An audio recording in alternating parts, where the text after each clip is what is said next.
en octubre un punto sin entrenador y llega Quique Sánchez Flores, que también ha tenido mucho bagaje en primera división. Creo que son Valencia, Sevilla, Atlético de Madrid y el Getafe creo que ya estuvo, ¿no? Era su segunda etapa en el Getafe. Tercera Tercera etapa, etapa. porque estuvo el primer año que jugó el Getafe en primera, en 2004, cuando era una apuesta arriesgadísima, lo vemos ahora, y la verdad que plantar tu primer año en primera y poner de entrenador a una persona que había entrenado al juvenil del Real Madrid y ya, apuesta bastante arriesgada. Esta temporada estuvo muy bien, precisamente acaba en el Valencia, y luego llega en enero de 2015, si no recuerdo mal, no quiero bailar las fechas, pues con el equipo en una situación muy complicada. eh, l- Le medio prometen no vender a nadie, venden a Samir, que era una de las estrellas del Getafe, y dimite, así que estuvo apenas un mes. O sea que realmente esta temporada que va a empezar ahora, si la completa, será su segunda temporada completa en el Getafe, Completa, porque efectivamente. Bueno, lo han utilizado un poquito de rescate, ¿no? Un poquito de entrenador interino, sí, parece ser Quique Sánchez Flores. ¿Qué es lo que ha cambiado cuando ha llegado octubre? Porque hemos visto, yo creo que es un inicio fulgurante de su equipo, con varios empates, puntuando casi todos los partidos, y al final logra la salvación, si no me equivoco, en la jornada 37 contra el Barça, un empate en casa. Pero ¿qué ha cambiado Quique Sánchez Flores en este Getafe?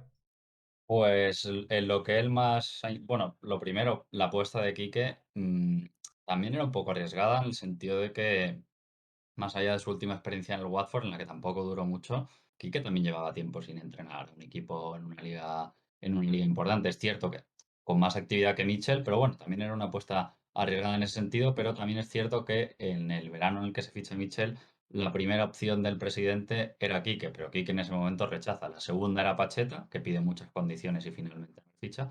Y la tercera era Mitchell. Sobre lo de Kike, en lo que él más insistió, tanto en su primera rueda de prensa como luego cuando empezaron a salir los resultados, es en el aspecto mental.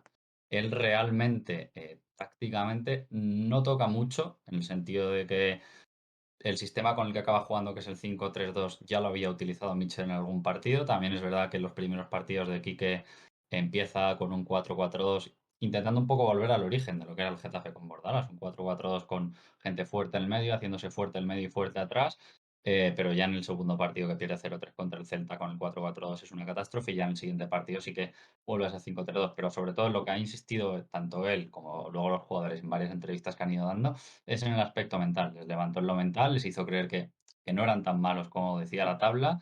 Y es cierto que, bueno, le costó un poco al principio, pero el mes de diciembre y sobre todo el mes de enero, en el que solo hay una derrota y es contra el Sevilla por 1-0, gana el Real Madrid, gana el Granada en un duelo directo en casa, empata con la Real Sociedad, gana el Levante, pues el equipo volaba, el equipo volaba. Tampoco, ya digo, en lo táctico no había mucho cambio. Empezó a enchufar goles en Esunal, que es también una de las diferencias. Se hizo muy fuerte atrás con ese 5-3-2 y con los tres centrales. Y bueno, básicamente yo destacaría sobre todo eso. Luego es cierto que hay mucho trabajo que no se ve, pero prácticamente lo que se ve en el campo y lo que cuentan tanto él como los jugadores es eso. Luego es verdad que a final de temporada tiene un bajón.